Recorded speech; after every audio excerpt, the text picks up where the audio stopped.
Well, yeah, I mean, to me, I find it constantly amazing that people are still interested in Creedence, that Creedence is still as popular, maybe more popular now than ever. Looking for a job in the city, working for the man every night and day, and I never lost 1 minute of sleep, worrying about the way things might have been. Performer, producer, musician, jack of all trades. An uncanny ability to tap into America's psyche in song. Rolling on the river. Well, we always dreamed it. It was the dream that kept us focused. I mean, we had a lot of different personalities and that sort of thing in the band. But the one thing that we did have in common was you know, the music and our desire to have a career, to be able to, you know, turn that radio on and hear the hit singles.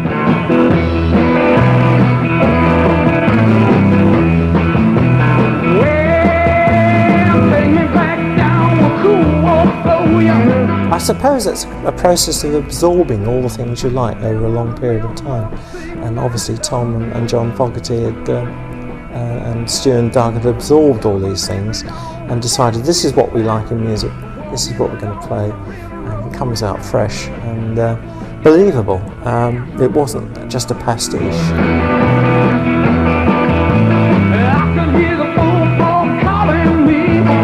In terms of musical hallmarks, you know, the signature sound of CCR, let's face it, is that swampy, gritty, simplistic, passionate. You can almost feel the sweat coming off the songs that John Fogerty sang so passionately and fervently. I mean, what a singer. The hallmark is simplicity, is swampy, blues-based, passionate rock and roll. It ain't easy, but if you want it, you know, it's there. Go get it. It's one of the worst businesses in the entertainment industry, but you know, there's nothing wrong with making music. You don't have to be in the industry to make music. I think making music is probably more important than having a career in it. You know.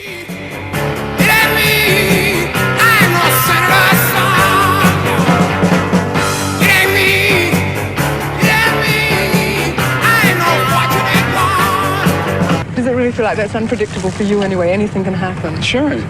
All the doors are wide open, really. Yeah. You know, each of us will develop, like I already have, will develop our own signature, I guess, the way we sound, the way we see things. But, I don't know, predictable, I guess, can mean a lot of things. It used to mean every 3 months there was a Creedence single. You know? Yeah. But that was too professional, so we decided to wait 12 months. Listen. I don't know. But when you ask them, how much should we give? Ooh, the only answer, more. It ain't me. I ain't no military son. It ain't me. I ain't no fortunate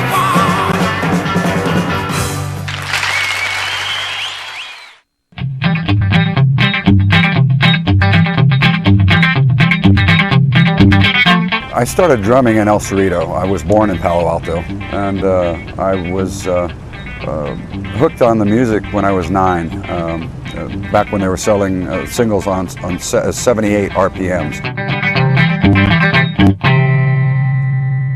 About that period of time, when I was just getting started, I was walking home from school, and I heard coming out of the music room rock and roll, which was somewhat forbidden.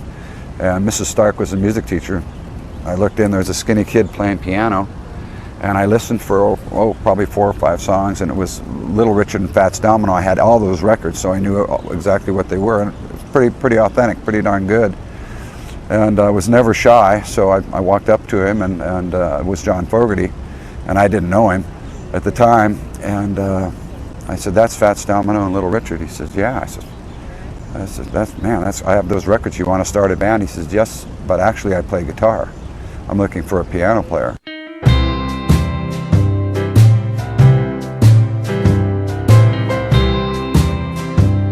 So they started talking about, what kind of, what personnel that they were aware of that could be available. And Doug said, well, I know this, a good friend of mine plays piano, and he's got a place to rehearse.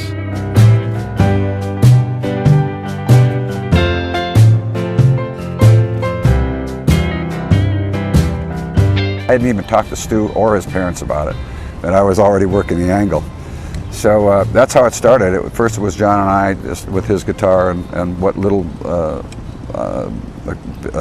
equipment I had drumming-wise, and we were learning to play our instruments. And we got Stewie in, and he was taking classical, so he loved the rock and roll side of it.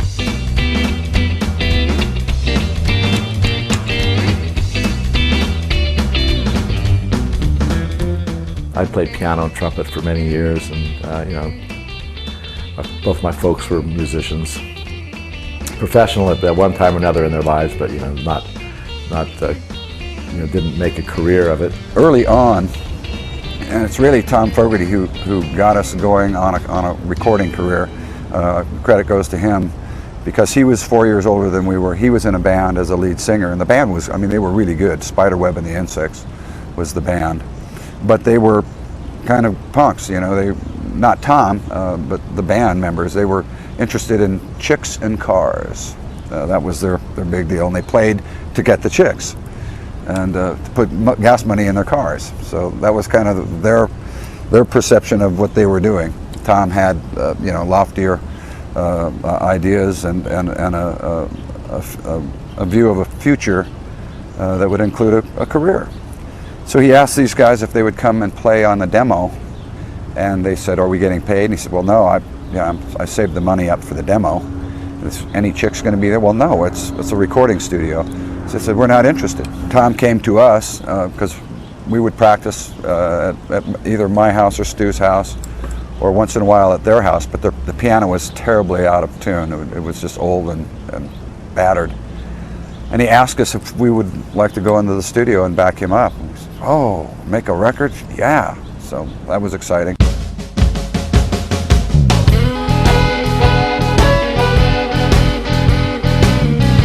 As time went on, we became more serious about where it could lead, and what other possibilities existed. And so we spent more time recording, particularly with Tom. Tom would take us into the studio. We were his backup band, and then it was Tommy Fogerty and the Blue Velvets. We would record songs that either he and John had written. The first two songs I think Tom had written by himself, but he included John, welcomed John in as a co-conspirator, if you will. And that was how it worked as Tommy Fogerty and the Blue Velvets for many years. By then we had secured a record contract with Fantasy Records, a small West Coast jazz label in San Francisco, California. And one of the fellows who owned the label gave us the name the Gollywogs because he thought it sounded very British. Invasion. It had that ring to him. He's an old beatnik kind of guy, with glow-in-the-dark socks and sandals. From that era, the bohemian era of San Francisco. And he put us in these ridiculous uniforms with these white Cossack hats, and they were all the same, and we just felt like idiots. It was really humiliating experience. But what came out of that is we had a hit.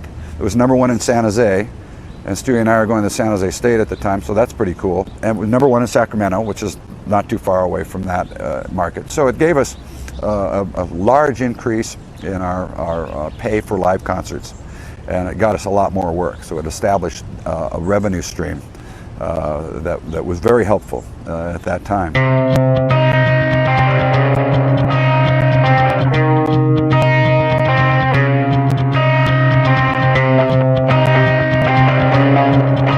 We had the Vietnam War to deal with, and Tom was safe with a wife and 2 children. and the other three of us weren't so safe. Stu and I were going to San Jose State at the time, and John was working at Fantasy Records in their shipping department. And he got drafted and went into the Army Reserve, so he would be gone for 6 months. And then I had the same problem. I was working my way through school at San Jose, and so I was taking 12 units. And you needed 15 and a half, and I thought if I had okay grades, maybe they wouldn't notice me, or maybe they just wouldn't notice me. That very naive. They noticed me. So I took my physical for the Army, and I passed it, 19, 20 years old. What's not to pass? And so I'm panicked. I'm going to be drafted into the Army. And a friend of mine at San Jose State was in the Coast Guard Reserve. He was a 6'4", 240, from El Cerrito, and big baseball star at San Jose, and played baseball for the Coast Guard and was a hero there. And so I said, you got to get me in the Coast Guard Reserve. He said, everybody wants to be in the Coast Guard Reserve. There's one problem, there's a 2-year waiting list. So I said, well, I'm going to be drafted. So he said, we'll go to the coach. He said, do you play baseball? I said, not really. Anyway, he lied to the coach. Said I was 4 years all-league in high school. I was playing freshman ball at San Jose. I was going to go up to the varsity the next year. And so they swore me in that day. Well, John had gone through his boot camp and all of that, and now I was out and done with mine. So we made a pact after the return from the military reserve, 6 months reserve time that John and I had gone through. And we decided that we were going to quit everything, focus 100% on music for a year or however long it would take us to make it, or to just give up. And we'd work out in the clubs for a week or two and make some money, and then we'd spend the other couple of weeks working in the city, trying to get press, trying to get into the bigger arenas where the big Bay Area bands were, so we could get our career moving. The final name of the band was a result of 1, maybe 2 weeks of torture, trying to name the band. It's easier to name somebody in your family, I think. Tom knew a fellow named Creedence. He worked with him at Pacific Gas and Electric for years. A fellow from South Africa. And so that's where the Creedence part came from, and then just as a name. There's a name you never heard before, right? But the word does have, a kind of a high meaning, a belief, to believe in something. It's a hopeful word, right? A positive word. And the Clearwater refers to the new ecological attitudes that were starting to spread and, get noticed and actually starting to, have some effect on the direction of, state of nature and, the use of the environment and so on.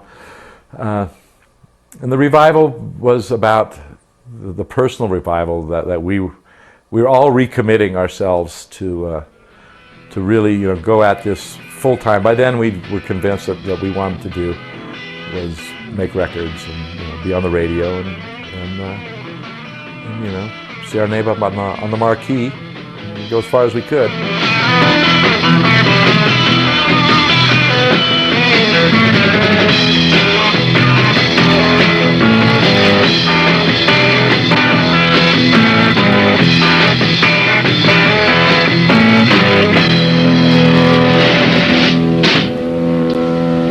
Tom, who had credit cards, would max a card out until we got a second sheriff's warning, and then we would put some money on that, and then we would stretch another one.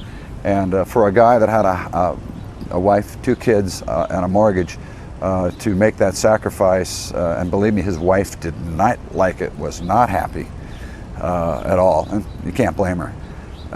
Tom stood up to the plate, and it was spectacular. Stewie had a brand new Chevelle Super Sport that he got for graduation from his dad, who wanted him to go to law school and join his law firm. And Stewie sold that car, and that gave us a nice bit of capital to get the ball rolling. His dad was not a happy camper, furious. And I was broke, and I had a Volkswagen bus, and I was the driver to gigs, and I donated, the services of that little vehicle, and that's how it started. And we were literally starving artists. We knew we couldn't do it part-time, so everybody. I'd finished college. Doug had taken a leave from college. John and Doug had both gotten themselves out of military obligations, which was quite difficult given that it was the height of the Vietnam War.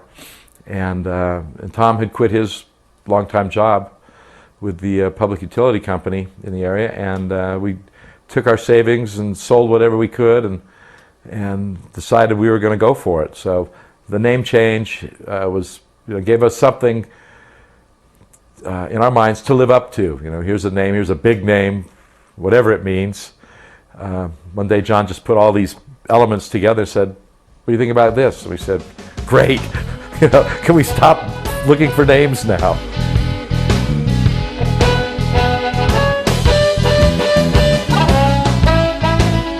So then Susie Q came out about 6 months. We've been in the studio working. Susie Q came out 6 months later, and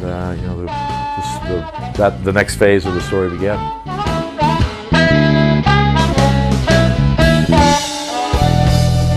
Susie Q was the first big hit by Creedence Clearwater revival back in 1968.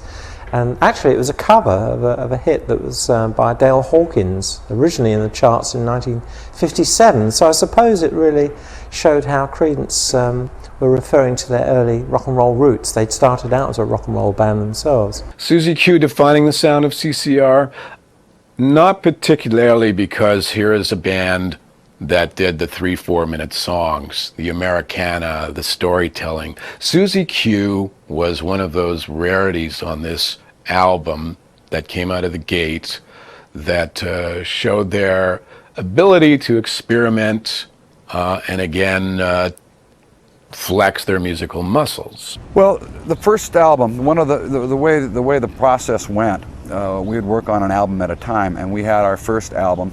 And of course, our first hit was not an original song, it was Susie Q by Dale Hawkins. But that was a song that we played in the clubs, and really we stretched it out for two reasons. First of all, we had a repertoire, but when we were working in the clubs, we played 5 sets a night, 5 45-minute sets, 6 nights a week.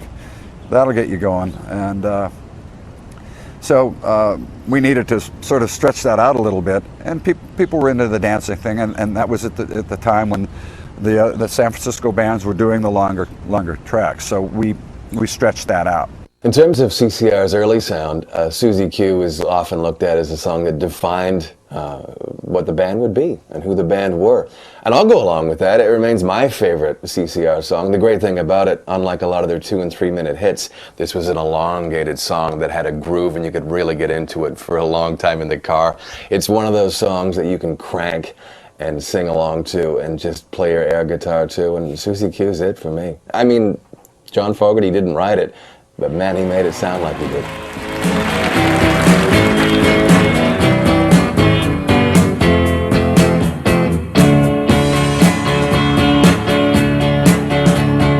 Left a good job in the city, working for the man every night and day, and I never lost 1 minute of sleep, worrying about the way things might have been. Big wheel will keep on turning, proud mirror keep on burning, rolling, rolling, rolling on the river. Second album, we really did need an original song, otherwise we would be another one-hit wonder. And actually the song that was supposed to be the single was Born on the Bayou. Now, John says that's not true, but I know for a fact that it's true, and I'll tell you why. Susie Q was a quarter-note beat, and it's very powerful. It's 1, 2, 3, 4 played on the bellow of the cymbal with my right hand. The accents, or the in-betweens, the 8th notes in between, are played with the foot. Boom, ah, and the back beats are 2 and 4 over here. Born on the Bayou was a very similar beat. It was a quarter note song, that driving quarter note thing. It had a little different pattern on the foot, but it was very similar. And you know, when you have a winning formula, you kind of go, hey, that was a hit, and all these components. So you put the same components in. Proud Mary was on the other side of it, which was going to be a B-side, and radio is what radio turned the record over. Bayou was a turntable hit, got a lot of airplay, but Proud Mary was very unique and very different, and radio turned it over. And once that happened, then the consultants jumped on it, and off we were off to the races. Big wheel keep on turning, round mirror keep on burning, rolling, rolling, rolling on a river. Proud Mary was the song that really put Creedence Clearwater Revival on the map. This was the tremendously powerful and interesting concept, really, very descriptive piece of music about a Mississippi steamboat, and not a woman of the night from New Orleans, as some people thought, or maybe John Fogerty's girlfriend, I don't know. But Proud Mary wasn't a person, it was a boat. And the music somehow kind of summed up the feeling of a ship rolling down the river, which is what it was all about. But the nice part about the way it was constructed was that there were little pauses and breaks and accents. It seemed to stop suddenly, and then you get the feeling maybe the boat is pausing to let passengers off and bring new people on, or tie up at a jetty. You can imagine all these things if you're thinking about the steamboat itself rolling down the river. Big wheel keep on turning, round mirror keep on burning. Proud Mary being one of those great little bits of Americana storytelling in 3 minutes 57 seconds. It was huge. Original single, and a style unlike any others that were out at the time. I mean, it was a style that was the old Southern style. Proud Mary was really when people started to treat us like we were, you know, an item. We were in demand then. Proud Mary was the song, undeniably, that put CCR on the map. I mean, there were songs that certainly set the stage for the sound they would be, that were, you know, southern, swampy rock. But in terms of cutting through to the masses and having a hit, a #2 hit, Proud Mary was it. It really did define the way CCR would sound to the masses.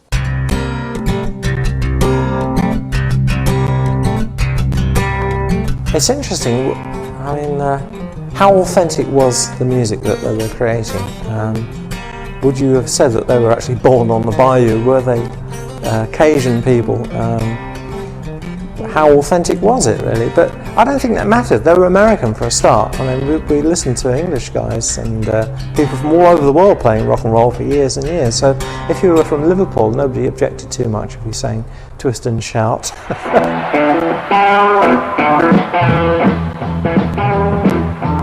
Don't know if we'd been to the South yet. I can't recall. I can tell you, the first time we went to the South, we were in Louisiana, and I think we were in Baton Rouge, which is the state capital. We tried to check into our hotel room, and the guy, they wouldn't let us check in because we had long hair. And I mean, we had no place to stay. We were playing the Coliseum, you know, the big whatever it was, that weekend, and they wouldn't let us check into the hotel. And so we ended up staying with the band that was our support act, local band, a band called Smoke. We ended up staying at their place out on the bayou for a couple of days, while our road manager was able to meet somebody from the in the government and get him to explain the situation. It got him to pressure the hotel manager to let us stay in the hotel at least the night that we played. So it was like they didn't think we were from the South. They knew darn well we were from San Francisco. Boys from the South didn't look like that. It's one of those, you're not from around here, are you? I mean, let's face it, when it comes to CCR, and it's almost cliche now because everyone says, they sound like they come right out of the swamps of Florida or Louisiana or Mississippi, and sure they do, and we quickly came to know them as a band out of El Cerrito, California. But those sounds of the swamp permeated their music, and we loved them so much for that.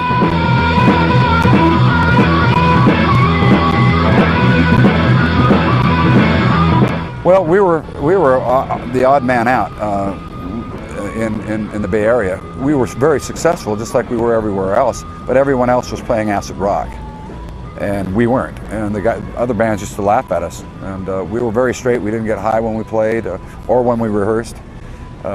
We would go to see these other bands before we had made it, you know, and they were always just stoned to the max, and they weren't even in tune most of the time. And we'd see them coming off the stage, and oh, it's the best we've ever sounded. We sat there and went, these guys can't even play out of a wet paper sack. There's sort of one criticism, if you can call it a criticism, that's been levelled at Creedence, is that they're so super professional. You know, they never jam on stage. They just get up, do a brilliant performance, and that's it, go off. Well, those days are over. That's fair? Right. That's not true, and it's not believable. Actually, that never was. Yeah. What does happen on stage? And I haven't seen Creedence on stage yet, so what happens? Chaos. Total. Really? Oh, yeah. Before, during, or after? No, during performance. Oh.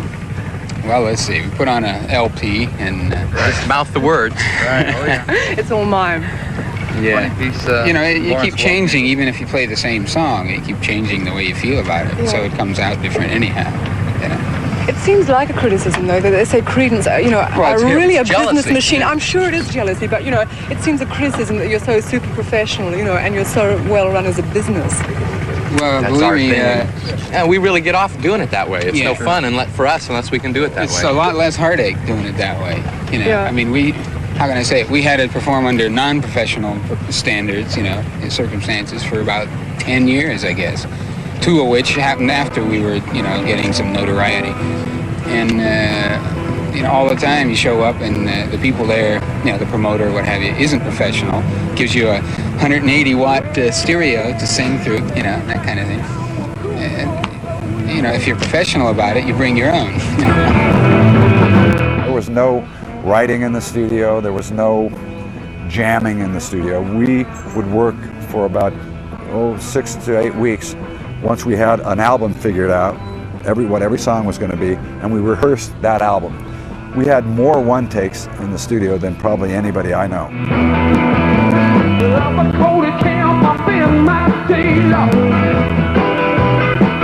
Went to #1, the album did, all over the world, but our first #1 album in America. And that was a big deal. Something that, you know, anybody would be excited about, certainly. And it was also, I think Bad Moon Rising was our first #1 single in England. So coming off of that album were some real milestones for us as a band, and pretty exciting.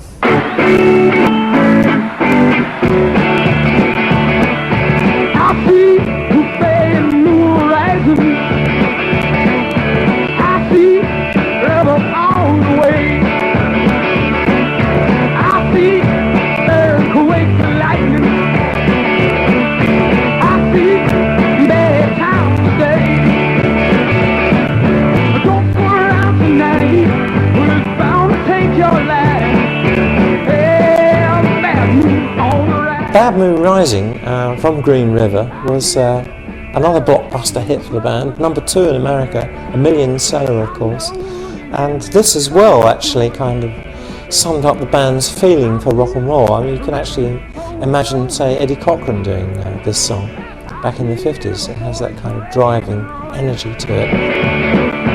Don't put around tonight, we're bound to take your life. There's a bad moon on the rise. Bad Moon Rising, musical highlight of that album? For me it is, I know. And we've all heard this in a variety of films over the years, and you want to either run out and grab the album or throw it back on your CD player or call the radio station. You want to hear that, or you want to go and rent the movie again. It's such a great song, especially when there's a full moon. Come on. Bad Moon Rising was our first #1 hit in England, and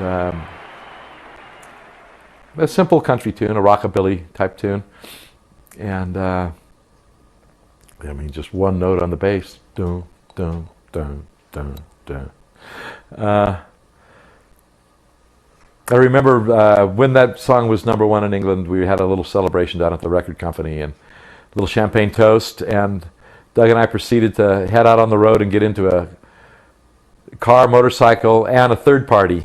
We were all involved in an accident together, and his Porsche was totaled, my motorcycle was totaled, and I was on crutches for about a week, but no serious damage. But you know, got to watch out for those celebrations.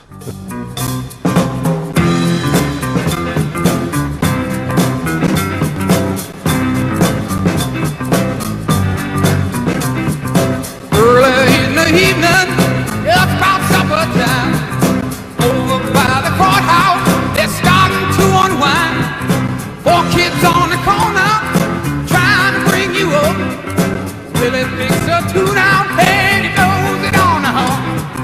Down on the corner, out in the street, Billy and the poor boys are playing, bringing Nick up happy feet. Down on the Corner was from Willie and the Poor Boys, and actually this is another example of Creedence Clearwater moving on to a slightly different feel, away from the bayou and maybe towards the Caribbean.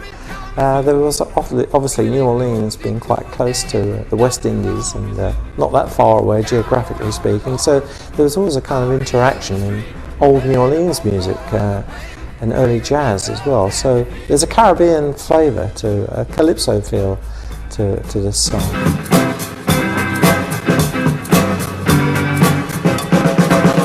Down on the Corner was kind of really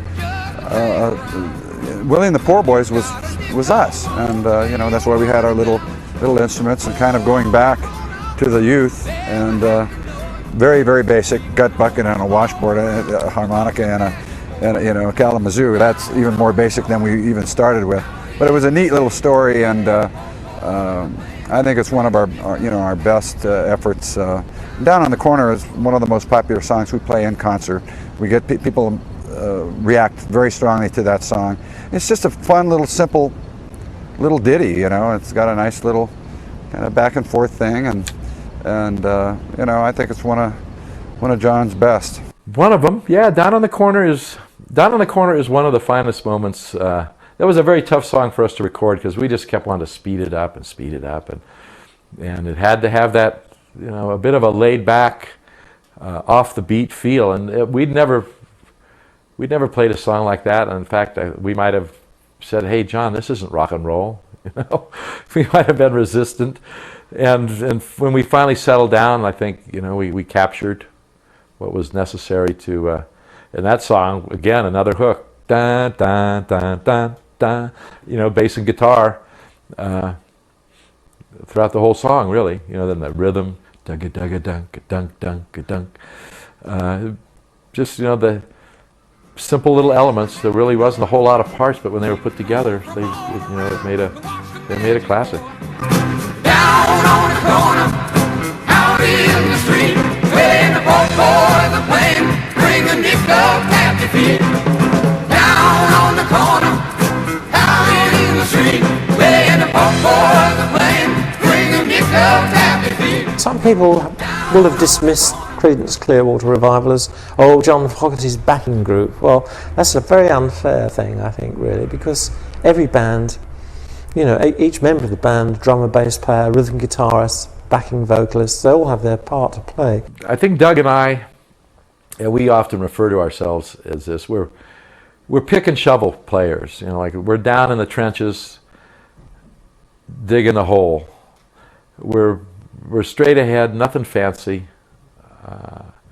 Try and keep it consistent and in the pocket, and you know, be supportive of the song. We're confident. We're not flashy. But we're a little more than adequate. Okay. Tom was a solid rhythm guitar player. John is, as a singer, you know, raw, untrained, powerful. As a guitar player, again, adequate. You know, we were all just sort of like a garage band. You know, I mean, they talk about garage bands. That's all we were. I mean, we originally rehearsed in Tom's garage. It wasn't really about a lot of flash and a lot of technique. It was more about playing as best we could what was really right for the moment.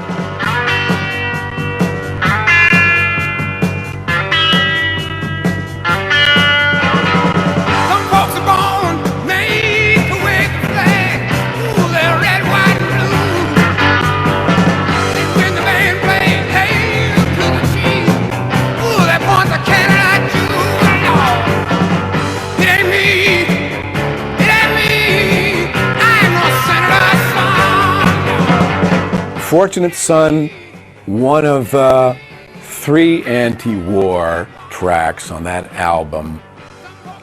Right place, right time. Again, he summed it up in simple words, and it worked. I know he wasn't a great fan of Nixon, and again, it was just perfect timing.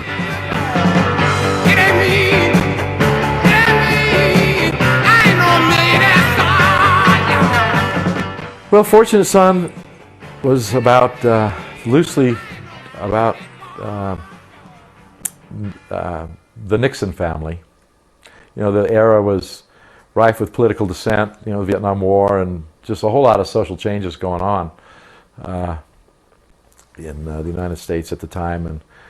And the song spoke to the inequities in who was actually doing the fighting, the dying, and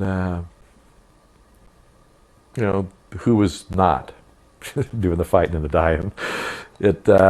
John, you know, had really tried to address some of the more basic problems. You know, forget about the whole, you know, Vietnam and what's going on with that. You know, there's a problem here with how Americans are being used. You know, it's not something that the whole country appears to be fighting for. You know, Cosmo's Factory as an album has a very professional feel to it, in the sense that production was a bit ropey in the late 60s, a bit of you know, 18, 20,000 people. It was sold out, and we had 3 encore songs that we played when we'd get our encore, and in no particular order except for how we wanted to bring the audience up or down. And so we had finished our song, our last song, and the dressing room was a locker room because, you know, had all the lockers and basketball players, and had a table that's sitting in the middle of the room. And I'm a pretty excitable person, and back then when I'm, you know, 25 years old, 24 years old, I'm so full of adrenaline from the show, and the building is shaking. The screaming is so loud that it's deafening. So we run back into the dressing room, and we open up a Pepsi. And Tom and Stu open up a Pepsi, and John sits on the bench in the middle on this table, and it was about yay wide, 4 legs. He sits down on it. He's facing me, and I am jacked. I'm almost floating. I'm so excited. So what song? I said, what song are we going to do? What song are we going to do? And just so I knew when I went out there, we started the song, right? And he says, we're not doing one. And I laughed. I thought he was joking. And Tom and Stu were sitting up down against the lockers, drinking their Pepsis with a towel over their shoulders. And I can't, there's no way I can sit. I am jacked up. And I said, oh yeah, you're gonna let them bleed? Listen to that. You know, he says, we're not doing one. And he was very adamant about it. I said, why? He says, encores are phony, and from this moment on, Creedence Clearwater Revival will never do another one. he was so in the center of the hurricane that he wasn't able to make the best career decisions, you know, which led to us living with that contract. And that was even worse, you know. I mean, when then you're starting to feel like, particularly for John, who was doing the writing and the singing and the production, and you know, he's like feeling a bit, you know, like he's shackled, you know, chained to this obligation. Instead of doing something that you love, you're forced to do it, and and there's really no longer any expectation of the next level unfolding for you. You know, it's so, you know, there's a lot of disillusionment that created a lot of bitterness, you know, between the band and the label, and ultimately because of the bad decisions between the band and you know, the various members of the band. Pendulum was an album which sort of marked the end of the band. It, you know, as a pendulum swings, you know, I think that was the, you know, the symbolic, as I interpreted, you know, that was what was going on. We actually took 3+ weeks making that album, recorded in San Francisco at Wally Heider's. It was that was the last album before Tom left, last quartet album, and you know, the writing was also on the wall, you know, about the band. You know, we suffered the record company's double cross, and Tom had announced that he was leaving, and you know, wanted to do things different, you know, wanted more input. And at that point, you know, we said, well, let's just do this album like we've been doing them. You know, we're going in the studio in 2 weeks, you know, what are we going to do? So we all agreed that, you know, we would continue with the formula for this album, but it just didn't feel the same.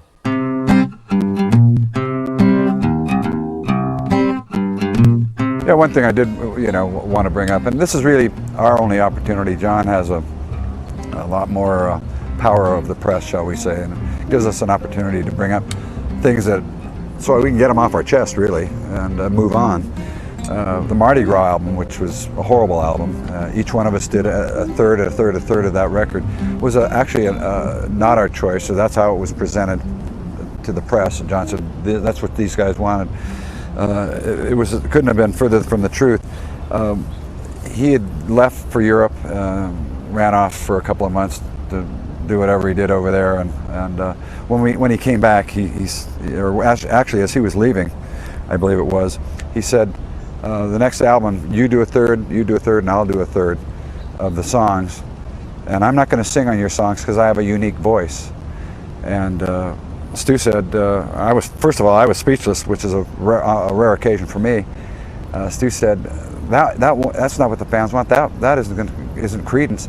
He says, that's the way it is, or we break up right now. So it was an ultimatum, and of course, it played right into his hands. Once it came out, it was terrible. Of course, it was. Then we broke up. And he just told everybody that we'd forced that issue, and that's, you know, and he couldn't go on like that at all, and set us up again, kind of like the Hall of Fame or the No More Encores. If he wanted to break up, he should have just been a man about it and said, well, you know, I don't want to do this anymore. But he had to get us and jab that old dagger in the back and give it the old twist, and you know, it's not necessary, you know. End it and like a gentleman and move on. But those are, you know, very vindictive, very vintage John Fogerty moves, and it's not healthy.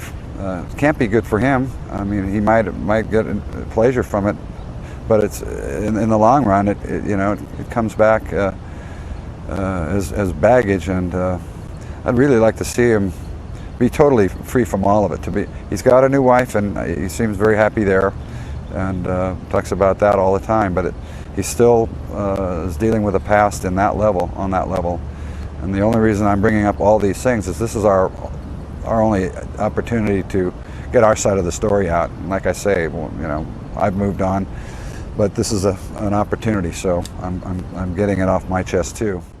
All of the youngsters through the country and Canada have been asking us for this group, so here is the Creedence Clearwater, opening with their #1 record hit, Proud Mary. So let's have a tremendous welcome for these guys.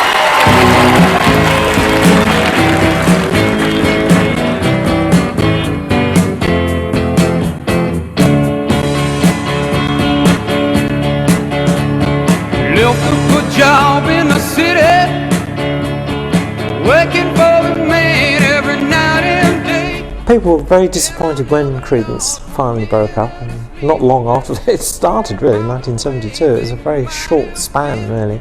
But in a way, it was a good thing, I suppose, because we're left with this legacy of great songs, Proud Mary and Bad Moon Rising, and so many more great songs from all their albums. It's great that their memory wasn't really destroyed or sullied by producing a string of flops or duff albums in the aftermath, as happens to many groups. It went on for 20 or 30 odd years, dragging out their career.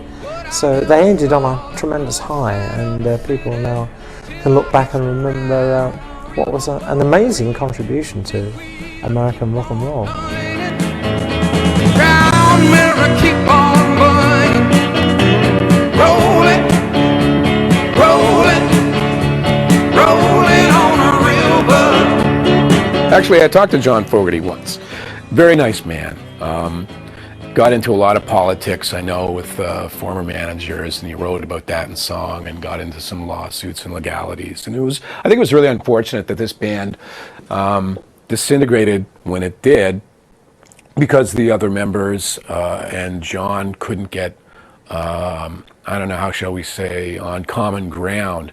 When one person is the focal points and the main writer and songwriter and sort of takes over that type of mentality in a band, it just doesn't work, and the band's demise is inevitable, and it's unfortunate that it happened.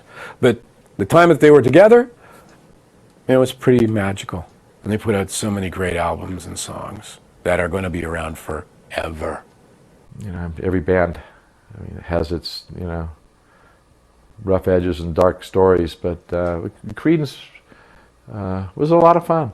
We had a good time, and it's unfortunate that it didn't run longer. But with Doug and I playing now with the Creedence Clearwater Revisited, we got another opportunity to play this music in front of the fans, and they've taken to this band. This is our 11th year now of playing something that we had really no idea that we'd ever be doing. How often do you get a second chance?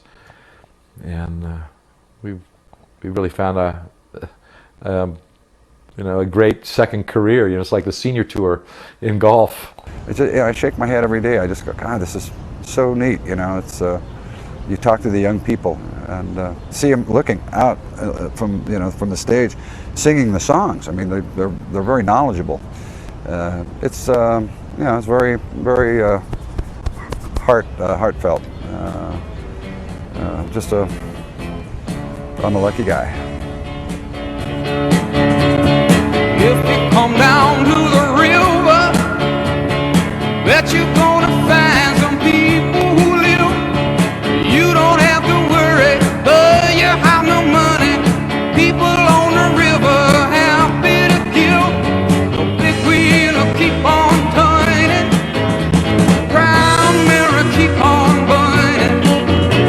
Rolling, rolling, rolling on the river. Rolling, rolling, rolling on the river. Great.